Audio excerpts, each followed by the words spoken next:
Friends, Americans, countrymen, welcome to another presentation by Hatrick Penry, and this particular presentation is going to center around radiation in the Pacific, specifically radiation sourced from Fukushima, the Fukushima multiple meltdown disaster.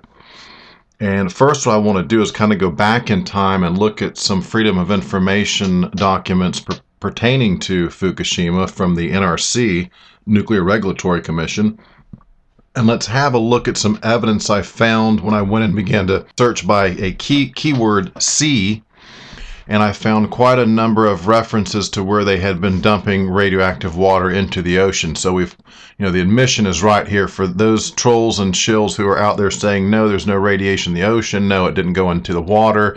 Look, here's the straight up admission I'm about to show you right now, so we can dismiss those claims right now, right off the bat, to those who say, hey, there's nothing to worry about. No radiation in the water, no radiation in the Pacific. I'm going to show you evidence in this presentation to the contrary. Okay, in this first screen capture, I underlined the date. I thought it was important that I show you the sequence of dates. This is back in 2011, and this is Tuesday, March 29th. And this is from an update. And within this update, you can read a number of bulletins, and the one I highlighted and I underlined part from the second one. And the first one that I boxed in reads, Unit 2 trenches outside of turbine building filled with contaminated water. Trenches used for electrical or piping runs. Overflow of trenches may cause release to the ground/sea. There's that keyword I'm hunting for, C. Dose rates measured at 100 rem per hour. Wow, that's amazing.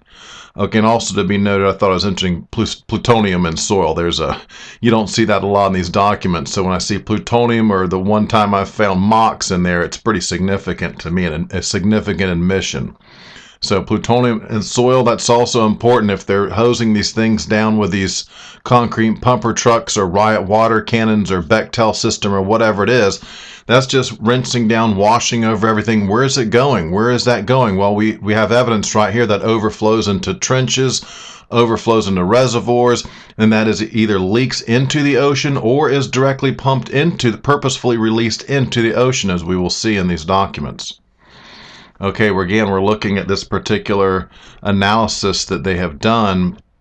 And if you look at this screen capture here, you see the nuclide analysis result for seawater samples at 330 meters south from the discharge point of units 1 through 4. And the one down beneath has the sampling from 30 meters north from units 5 and 6, which we know sustained a lot less damage than the other 4 units. And looking at the top chart, you can see the nuclide, iodine, or cesium, and you look in the sample concentration, the ratio, and the guideline limit. Again, this is evidence that they're testing the seawater, and they are finding nuclide in the seawater. This next one, nuclide analysis result for seawater samples at Unit 2 screen. Very similar to the others, and just shows you again they're sampling in the seawater and they are getting positive hits back for radioactive substances in the water. Here's another one, a nuclide analysis result for seawater samples at 15 kilometers offshore points, and a date 4/26. Very similar to the other charts. Again, what's important here, iodine, cesium, testing offshore 15 kilometers, and they're having positive results for radioactive nuclides in the seawater. Okay, here's one from April 3, Sunday, 1700 hours. Fukushima Daiichi Daily Update. Number 1, major evolutions, and I have highlighted, boxed in what I thought was of major importance here. It says, on April 2nd, high-level contaminated water was found flowing out from a crack of a pit near the intake facility of Unit 2 into the sea. TEPCO tried temporary concrete pouring into the crack. However, concrete had not been solidified due to large amount of water in the pit. They are trying to dig a hole at the upstream side and inject high polymer.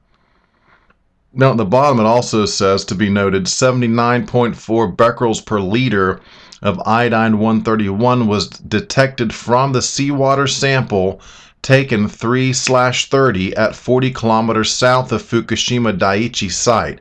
It is 2 times of the reference level. So right at the very top, it's directly there, an admission, high-level contaminated water found flowing out from a crack in a pit into the sea. Whether it's intentional or unintentional, we're looking at evidence that radioactive water indeed was either dumped or accidentally leaked or went into the ocean by whatever means. Okay, here's a screen capture from the NRC FOIA documents. It says from Sunday, April 10th, 2011, and I boxed and read the important section that says TEPCO has confirmed that discharge of low-level radioactive water in the waste processing facility of Fukushima Daiichi nuclear power plant into the sea was finished at 1740 today. Total amount of low-level radioactive water discharged from the plant is about 10,390 tons, and total radioactivity released through the discharge is about 150 billion becquerels.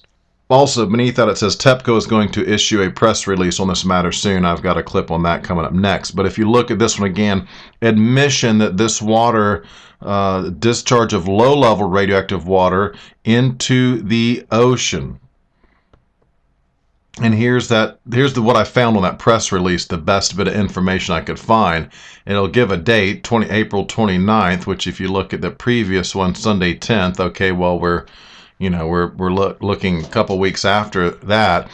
And here is their press release, and this is the plethora of information they're willing to give, or at least I can find in reference to this press release. It says on April 29th, 2011, we started sampling survey of the seawater at 5 points in the 3-kilometer offshore area of Ibaraki Prefecture.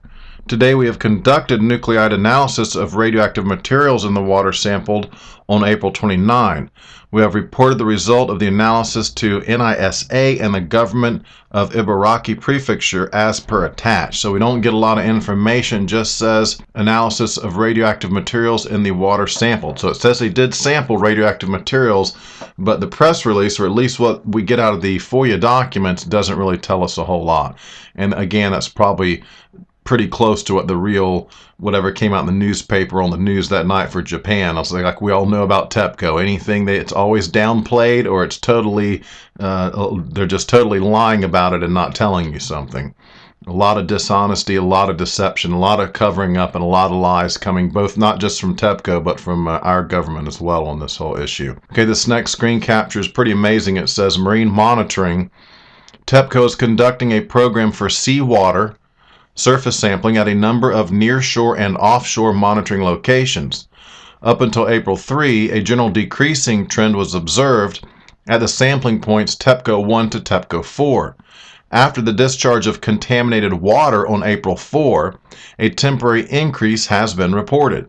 As of April 12, no new data for TEPCO 1 through 10 sampling points have been reported. So there you go. Discharge into the ocean, and they're testing for it, and they're finding it there. They're finding an increase. Okay, the next screen capture says radioactive materials monitoring, density of iodine-131 in the sea.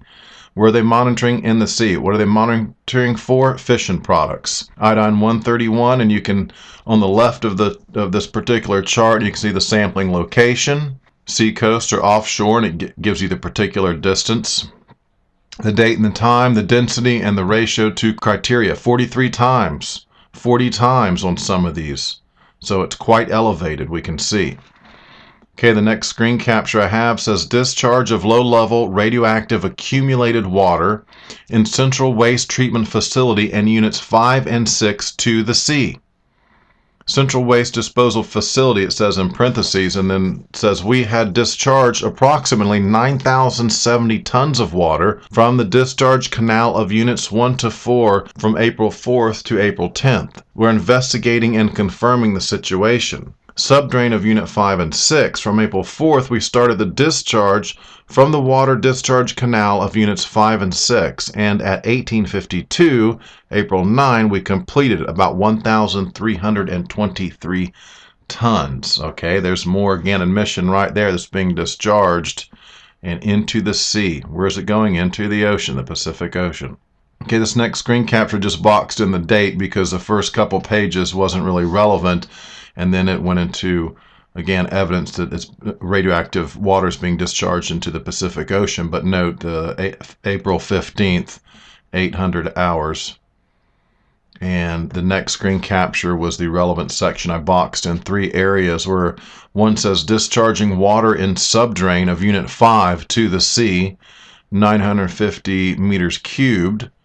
4 April, April 4th, 2100 to 8 April, 1214. Those are the time hours, I guess, 2100 hours, 1214 hours. To the right of that, it says discharging water in subdrain of Unit 6 to the sea, 372.6 meters cubed, 4 April 2100 to 9 April 1852. So this is taking place over a number of days. And to the right of that, again, draining water, concentrated RW to the sea with a directional arrow pointing towards the sea, 9,070 meters cubed. From 4 April 1903 hours to 10 April 1740 hours. So it's an ongoing process, and quite a bit of concentrated radioactive water is being discharged into the ocean. Here's the absolute proof of it.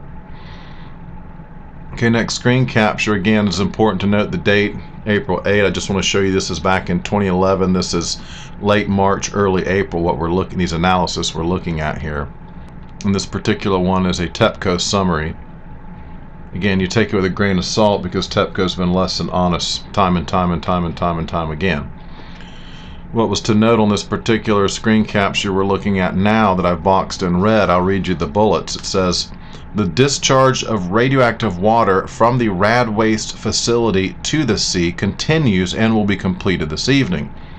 Drainage of the Units 5 and 6 underground groundwater pits will be completed on Saturday. The next bulletin says, the discharge of radioactive water from the rad waste facility to the sea continues and will be completed this evening. Following completion of pumping, workers will check the rad waste facility for cracks that might have been caused by the earthquake. And the last bulletin says the release of slightly contaminated water from Units 5 and 6 groundwater pits to the sea will be completed on Saturday. Well, that's an intentional release. A discharge, could take it either way, but I see the discharges in here, evidence I see they are an intentional discharges, some of these, and we'll explain why they have to do that, because of their temporary solution, the best solution they can come up with to try to stabilize the situation. In the long run, it's not going to be effective. We're all going to have this corium melt all the way down. Spent fuel pool number 4 we know was dry for quite some time. I suspect that also blob melted down. There's a sublimation through the concrete into the Taurus screen capture I have difficult loading online for people to look at, and it's indicative. It indicates that they knew there was going to be a corium blob as well from all those bundles in number 4 that would melt down, sublimate through the concrete. And where does it end up? It melts through the Taurus. Does it stop in the Taurus? No, continues to melt down beneath. So right here you see evidence of discharge of radioactive water, and also we have to look at the language on this as well. It's very important. At the bottom it says the release of slightly contaminated water. At the top it says the discharge of radioactive water. So let's be sure there's a difference in that between the slightly and the radioactive. And in some cases it says, I think it said a couple times, highly radioactive water is being concentrated, I guess is the word being used, radioactive water. So this terminology is important too. We're getting varying levels of radioactive water being discharged, being released, or leaking into the Pacific. Okay, I'm now going to read from the Freedom of Information Act documents, where these are some phone conversations between some of the NRC guys. And I'll read you the box section, although that's pertaining to something else. What's important on these two here is the amount of water they're going to be dumping onto these damaged, critically damaged, inoperably, irreparably, unsavably damaged Units 1, 2, and 3, and indeed Unit number 4 as well, which we know was not actively, the plant was not running at the time, but everything had been offloaded upstairs to the spent fuel pool, which from the documents we know they knew it was dry and didn't have water for quite some time. How long? Long enough to have a absolute meltdown, absolutely, and sublimate through the concrete and go on down into the ground. Yes. Now let me read from the screen capture. Brian Sharon says, and apparently has a full core offload on there. He's talking about the spent fuel pool number 4. Has a full core offload on there. Is it a molten mass that's starting to head into, starting to interact into the concrete? John Moniger, right. We actually think the steaming is good, and we've raised the concerns, multiple times when the steaming stopped. They're at a loss what to do. They're at a loss what to do. The helicopter overflights, it's reported out, and you go to the meetings and they say, so many, not hundreds, but so many tens of tons of water have been dropped, or hundreds of tons of water have been dropped. And then you look at TV and you're like, well, that cannot be like less than 10% effective due to the speed of the helicopter, the winds, etc. And they acknowledge. And so the one thing is being reported in the media that these fire trucks are going in and out. The helicopters are doing this, the super capacity pumping system. But then when you actually get down into TEPCO and start talking to the engineers, you find out that it really isn't that effective. So we, in terms of, that pool or even Unit 3, Unit 3 was, they believe Unit 3 was, dry, and it was multiple days before, they got those first fire trucks in. So that's why they put their priority on Unit 3. And they believe they had some time on Unit 4. They had moved some equipment over to Unit 4. So they are working both Unit 3 and Unit 4. But, we've pushed on very significantly to, and it goes on from there. And what we see here clearly is these indication that the helicopters and the super capacity pumping trucks that TEPCO rolls out, number one, they're late to get there. They can't arrive immediately because you have to clear the way. You have to bulldoze to drop the shine down, actually covering radioactive debris to drop down the radioactivity before workers can go in. The doses were lethal initially. Lethal, by lethal I mean you wouldn't last very long. It wouldn't be months or years. It would be a fair short order. You would have serious problems. Now, again, to note here, while there's a lot of water being dumped on these things, it's not that effective. It may just be for show. And I want you to know and to see from these documents that is their solution, is these pumper trucks, the helicopter drops, the Bechtel pumps. And in the end, you look at it, it's like straining at a giant, massive beast, and all you have is a little tiny toothpick to do battle with them. It's the best thing they could come up with. Again, all this water that's being sprayed and poured and dumped, where does it go? It leaks into these pits. These pits are drained. These pits are discharged. This has been an ongoing process. Now, at the point where the corium blobs melt down beneath the toruses into the ground and down into groundwater underneath the bay and what have you, then it's unreachable. There's nothing more you can do about it at that point. And this is what I'm being told indeed is exactly happening right now in Japan. Okay, this screen capture here, this next one shows us water sprays to Unit 3 having little or no impact. I wanted to show you that in these documents, and there's plenty more references to this, that the water dumps, the sprays from the concrete pumper trucks are having little to no effect. And the NRC is very well aware of that. They're also well aware of how long it takes to get in and even begin to try that ineffective little, swatting at this giant dragon. It's not doing a whole lot of good.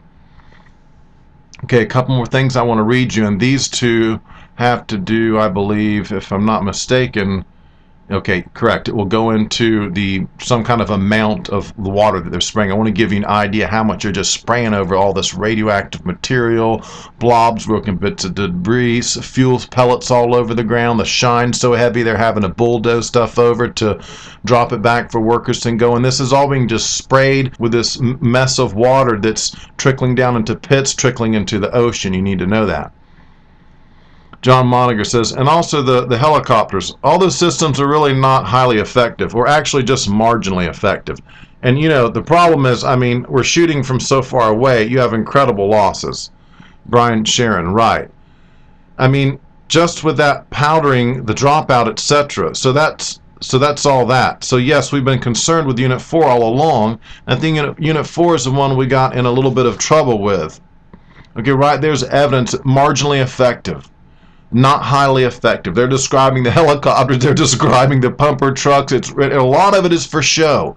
A lot of it is for show. I think I even wrote an article, I discussed that on one, where the NRC looked at TEPCO and said, look, they're basing a decision on a response to the disaster, one particular aspect of it, on the fact that CNN and these other news outlets may be watching them, and data and some things, like if they respond a certain way and that's seen on television, it might look really bad for them and for nuclear power. So they're basing their decisions on what's going to be publicized, how they're going to respond, right? That's incredible. And so it looks to me like the response was, just make it look good. Just make it look good in the eyes of the whatever media is going to be allowed to carry this and promote this.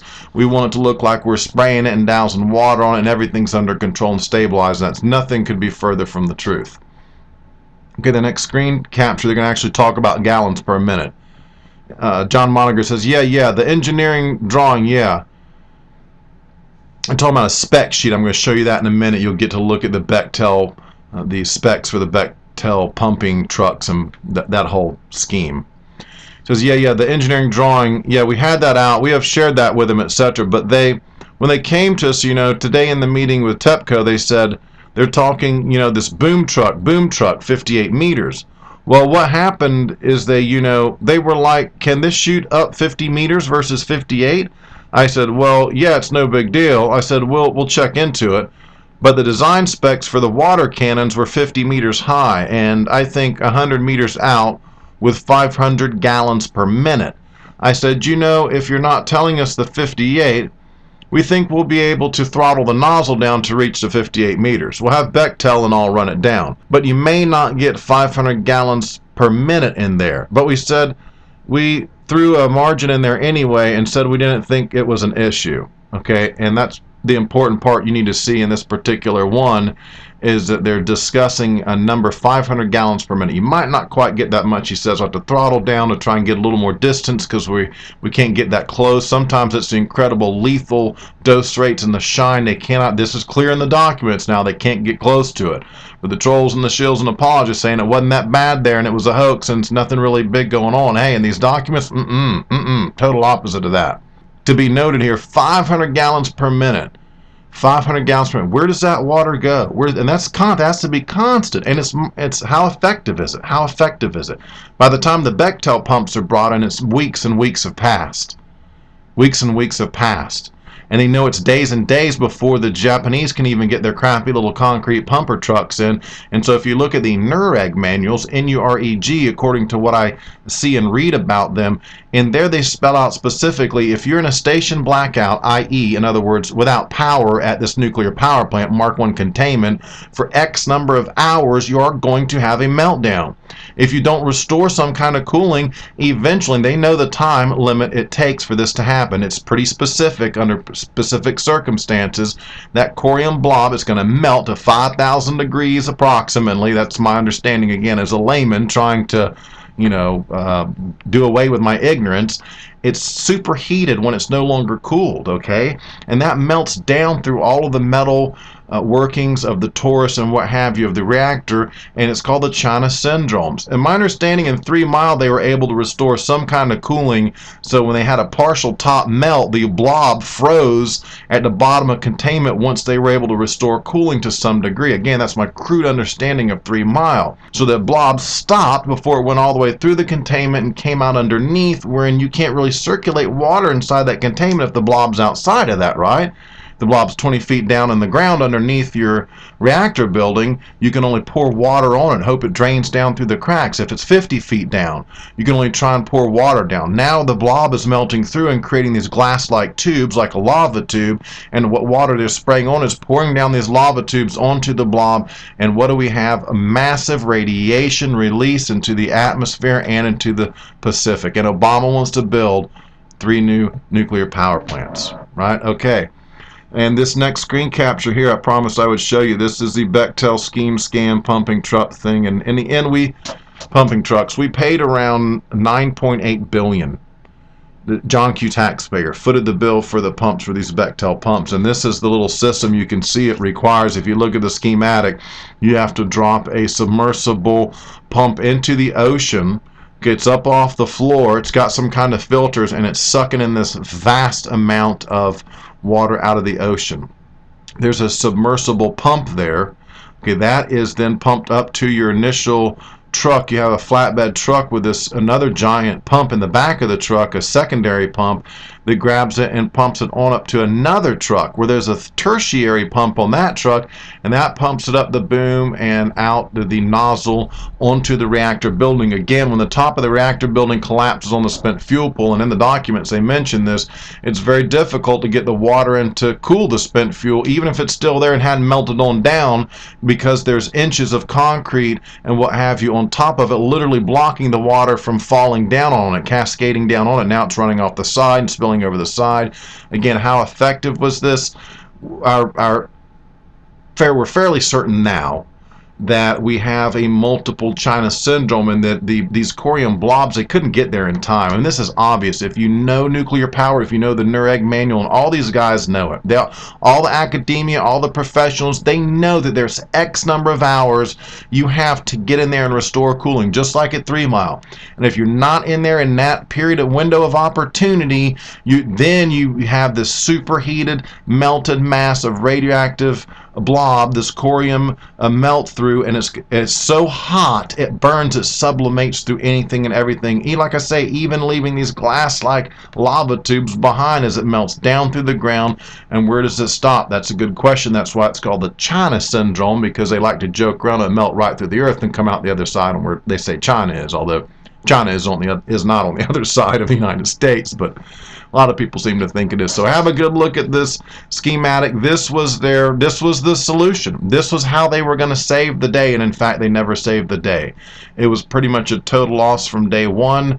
NRC and our boys knew it early on just how damn serious it was going to be because of the station blackout, because tsunami destroyed equipment, inundated electrical components with saltwater control panels, everything. So they knew there was no quick chance to get cooling back, and they knew what that was going to mean, because they say they knew everything about Chernobyl. Now, I don't want to get distracted, because I also want to go in and let's have a look.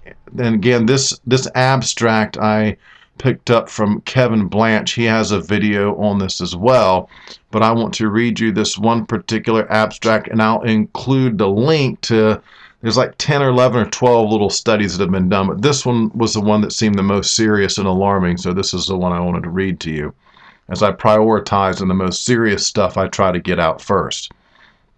And it's titled Cesium, Iodine, and Tritium in Northwest Pacific Waters, a comparison of the Fukushima impact with global fallout. Okay, we want to note in here that these samples were collected in June of 2011. So after what we just talked about in these FOIA documents during March and April, then come in June, there's some samples being collected, and here's the abstract, the results of those analysis. It says radionuclide impact of the Fukushima Daiichi nuclear power plant accident on the distribution of radionuclides in seawater of the Northwest Pacific Ocean is compared with global fallout from atmospheric tests of nuclear weapons. Surface and water column seawater samples collected during the international expedition in June 2011 were analyzed for cesium-134, cesium-137, iodine-129, H3, and that's tritium. The cesium-137 and iodine-129 and H3 levels in surface seawater offshore Fukushima varied between 0.002 to 3.5 becquerels per liter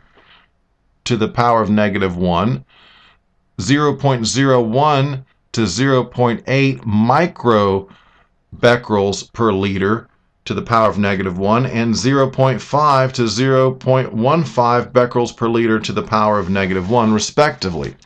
At the sampling site of about 40 kilometers from the coast, where all three radionuclides were analyzed, the Fukushima impact on the levels of these three radionuclides represent an increase above the global fallout background by factors of about 1,000, 30, and 3, respectively.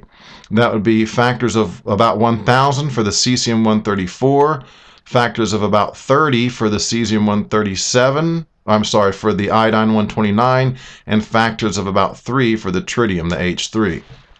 The water column data indicate that the transport of Fukushima-derived radionuclides downward to the depth of 300 meters has already occurred. The observed cesium-137 levels in surface waters and in the water column are in reasonable agreement with predictions obtained from the ocean general circulation model, which indicates that the radionuclides have been transported from the Fukushima coast eastward. The cesium-137 inventory in the water column, parentheses, the area from 34 to 37 degrees north and from 142 to 147 degrees east, close parentheses, due to the Fukushima accident is estimated to be about 2.2 picobecquerels. The amount of iodine-129 and H3 released and deposited on the northwest Pacific Ocean after the Fukushima accident was estimated to be about 7 gigabecquerels and 0.1 picobecquerels respectively. Due to a suitable residence time in the ocean, Fukushima-derived radionuclides will provide useful tracers for isotope oceanography studies on the transport of water masses in the northwest Pacific Ocean. And what's crucial to be noted again, we are testing for it by factors of 1,000, 30, and 3 times what they're seeing in the atmospheric test for nuclear weapons. So is it elevated? Yes. Are they testing for it and finding it? Yes. Is it in the Pacific? Yes. How far down is it? Downward to the depth of 300 meters. Again, what's missing in a lot of these tests, I don't see anyone checking for plutonium. And that seems to be a red flag for me. Why are they not testing for plutonium? Is there a reason for them not to test for plutonium? Okay, let's see. We covered the FOIA documents, and then we covered that particular abstract where they have tested for in the Northwest Pacific up to 300 meters down radioactive iodine, cesium, and tritium.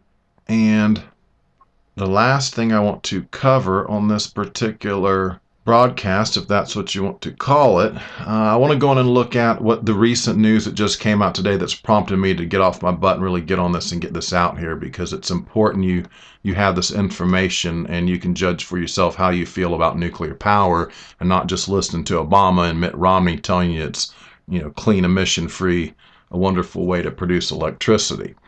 So let's have a look at the article from the 8th of July. This is one on E&E News. I like the threads in E&E News. I like the people in the comments in the threads of E&E News. And if you read those threads are even more important than the article itself, because in those threads explain if the article's propaganda, what part might be disinformation, what is inaccurate. And right now it seems in the threads are kind of run and controlled by the public at large. Like I said in a video I posted on YouTube earlier today, my mom goes into E&E News and logs in and makes comments all the time and finds her comments are deleted. So the humans that come in there in the threads, by and large, are good people keeping the trolls at bay. But whoever's controlling E&E News in the background can go and delete your comment. And so I've been very clear on this on a number of instances. There's a couple places that will talk about the disaster, even mentioning FOIA documents and give some good information, but it's still by and large low level when you look at the worst of the worst and the true reality that's going on there as best we can determine it with the lack of information and the media blackout and so on and so forth. They're way downplaying it. They look at superficial issues, a lot of disinformation, a lot of propaganda. So check the threads, and the people inside these threads by and large are really good people, and if a troll goes in there, they pretty much get called out pretty soon. And this one is titled, this is from the Wall Street Journal, again, like I say, mainstream media outlet, so to take it with a grain of salt. And in the threads in here, again, like I say, they point out, hey, they give you a little bit of good information, but they downplay the whole overall size and magnitude of the disaster, and that's what they're doing. It's carefully downplaying damage mitigation. So the Wall Street Journal says soaring radioactivity levels on coast of Fukushima plant. Nuclear material may have leached from melted fuel cores and into the environment. From July 8, 2013, more than 2 years after the devastating accident at Japan's Fukushima Daiichi nuclear plant, operator, and that would be TEPCO, is seeing levels soar of a radioactive element called tritium. The problem spot is on the coastal side of the plant's heavily damaged number 2 reactor, one of the areas where TEPCO regularly monitors groundwater to check for radioactive elements that may have leached from the plant's partly melted fuel cores and into the environment. Okay, and from another article from the GG Press, July 8, 2013, Tokyo Electric Power Company says 2,300 becquerels per liter of tritium was found in seawater sampled off its crippled Fukushima No. 1 nuclear power station Wednesday, the highest level recorded since the March 2011 accident. It is feared that groundwater containing high levels of tritium may be leaking into the sea from the plant's No. 2 reactor building. Well, again, I showed you previous documentation where we know for sure it's been discharged, it's leaked. You know, they purposefully vented into the ocean for any number of reasons. We know this is a fact. These guys like to phrase it in the form of it is feared that it may be. Well, we know they dumped it. We know they discharged it in the story. And that was old school back in 2011.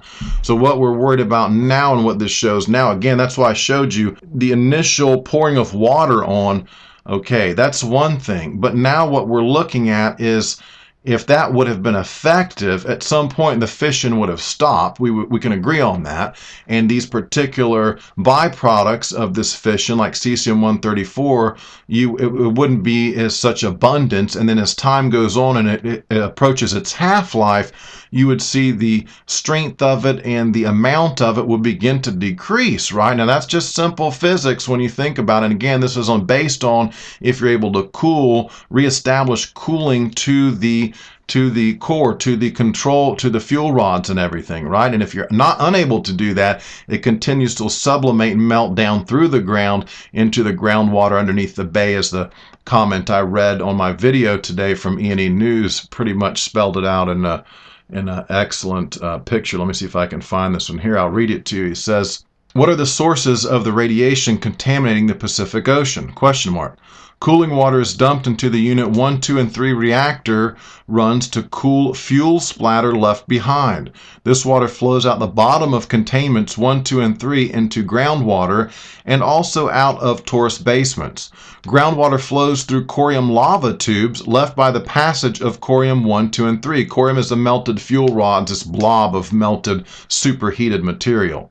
Corium 1, 2, and 3 melted down into the mud rock, then out under the Pacific Ocean, following layers in the mud rock. As corium 1, 2, and 3 melted under the harbor and ocean floor, radioactive steam and water flowed up through cracks in the seabed and into the ocean." And this again rings true with these reports I've heard about cracks and steam coming up. And if you realize at the time in these FOIA documents that we know they were unable to respond, unable to restore power, to come in with this half-assed attempt with a concrete pumper trucks and a helicopter dumps. Wow, it was the worst case scenario, and all those melted through containment. The NUREG manual tells you that. They know they've purposefully let reactors melt down, many of them, to study and know just how long it takes in one of these events. It goes on to say, who will be affected? Millions of fishermen, including employees on factory ships, will no longer find customers for their fish, so on and so forth. There's going to be a major effect in this particular, the Pacific Ocean, and that's huge. That is huge revenue, huge income, and a huge food source. And again, what does Obama do? They raise the radiation limits. That's their solution. Build more nuclear plants, raise the radiation limits, and turn your back and ignore what's in the FOIA documents about this massive multi-agency cover-up. I mean, all these agencies are corrupt. They're all participating in this. We're getting slammed. 1.3 million Americans. That's a conservative estimate to be dead from Fukushima by the year 2030. Hey, do you like nuclear power? 1.3 million Americans dead. Conservative estimate. Now let me go to my last bit of this report, and I want to cover what came out today on the 9th of July. Again, this is from E&E News. I warn you, be careful. Watch some of the guys like Sick Pewter are good people in these threads, and I can't remember all their names right now. My mom's in there somewhere wandering around as well. So keep in mind that in the threads, these guys like Sick Pewter, my mom and others, they're really good people. You get good information from them. They call out the trolls when the trolls show up. Okay, but the overall I would do E&E News differently. I mean, really, they could have highlighted FOIA documents. They could have really concentrated on the worst of the worst and made it easy for us to access some of these documents and information and what have you. And I don't find it to be so. Now, that to the side, though, however, I am going to report on, I find other places to be a lot worse. I'll put it that way. It does get worse than E&E News by a long shot. You got Alex Jones and InfoWars, right? Okay, I rest my case. Officials report, quote-unquote, troubling discovery at Fukushima nuclear plant. Cesium levels rocket 9,000% over 3 days in groundwater. TEPCO, quote-unquote, can't explain it. From a particular video from NHK World, July 9th, 2013, quote, officials at Fukushima Daiichi nuclear power plant say they've made a troubling discovery. Cesium levels soar in Fukushima plant groundwater. On Monday, TEPCO recorded 9,000 becquerels of cesium-134 and 18,000 becquerels of cesium-137 per liter of water at a well between the number 2 reactor building and the sea.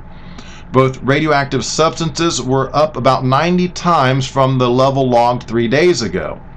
TEPCO officials say they do not know why cesium levels have risen suddenly or what effect the spike is having on the nearby ocean. Okay, here's another one from the Asahi Shimbun. That's another news agency, Japanese news agency. Tokyo Electric Power Company said radioactive cesium levels in a well at the Fukushima No. 1 nuclear power plant on July 8 were 90 times higher than those measured at the same site just 3 days earlier. TEPCO said July 9 that cesium levels of 27,000 becquerels per liter, the highest cesium levels found since the onset of the March 2011 nuclear disaster, were detected in water samples a day earlier from a well on the seaward side of the No. 2 reactor building. We do not know why only cesium levels have risen, quote-unquote, a TEPCO official said. And there's another section from the AFP in here and the Wall Street Journal as well. And to be noted in this, what's important here and what I'm being told, again, I'm not an expert, but these are byproducts of fission. And for these to be occurring in these amounts, this length of time from the initial disaster, I am being told that this is indicative of this particular China syndrome. It's down into the, melted in through the dirt, down into the ground, and it's down there just doing its thing. This is gonna be ongoing. It's not over, it's ongoing. Unlike Chernobyl, the action was not taken like the Russians did. I mean, the big difference between these two incidents, not just the size and scope, Japan is much worse, but the lack of any viable solution right off the bat. If you look at what the Russians did, the steps they took, and then if you look in Fukushima at these Bechtel pumps and just to spray water on that kind of thing, it seems to me that they didn't really have a solution, or they were unwilling or unable to implement anything that really would have been to the level of what we see at Chernobyl. Digging underneath, coming up underneath, covering it with lead on the top, the whole thing. They lost a lot of people to do it, but in the end, did it save us from a higher body count, fatality count, and more long-term injuries like the mutations and the deformations and so on and so forth? We have to believe so with Chernobyl, that the Russians did a brave thing, sacrificed a lot of lives. The needs of the many outweigh the needs of the few. Remember Dr. Spock saying that in The Wrath of Khan, or whichever Star Trek movie. That's how the Russians looked at it. Now Fukushima, when people talk about depopulation events and stuff, I say, well, I didn't see any real move to really try to do something about Fukushima. It's almost like they wanted to let us get blasted with the radiation and try to downplay it and conceal it and hide it and let us take the brunt of it, hoping we don't notice or something. I don't know, guys, right? Okay, so this is basically the end of my report here. I just wanted to give you some insight into the FOIA documents again pertaining to this dump of radioactive water into the sea. We know it's happened. We know it's happened. And now, years later, what I showed you before was from right after the incident. Now, years later, we're having the same kind of byproducts of fission being discovered in the wells and off the coast of Fukushima. So that is indicative to us of ongoing fission. The corium blobs are still reacting, melting down. It's ongoing, right? And with no end in sight. Okay, and that's in the presentation. Thank you very much for listening to this. And again, everyone who's talking about the situation in Japan, and especially those FOIA documents that reveal this massive, huge cover-up and why we're all going to get blasted and lose 1.3 million Americans because they covered up, no precautions, no rainwater warnings. They raised the limits of the rainwater. They rigged the RadNet monitors. Wow. Wow is all I can say. Okay, Hatrick Penry, thanks for joining me. Over and out. We need to get subscribed and get this unity stronger and beat YouTube at their own game. Okay, that's what this is about. Like I say, go to the remix button, hit the remix button. That way you'll have this video and keep up with this. Otherwise, YouTube's just going to control us, guys, and it's really bad.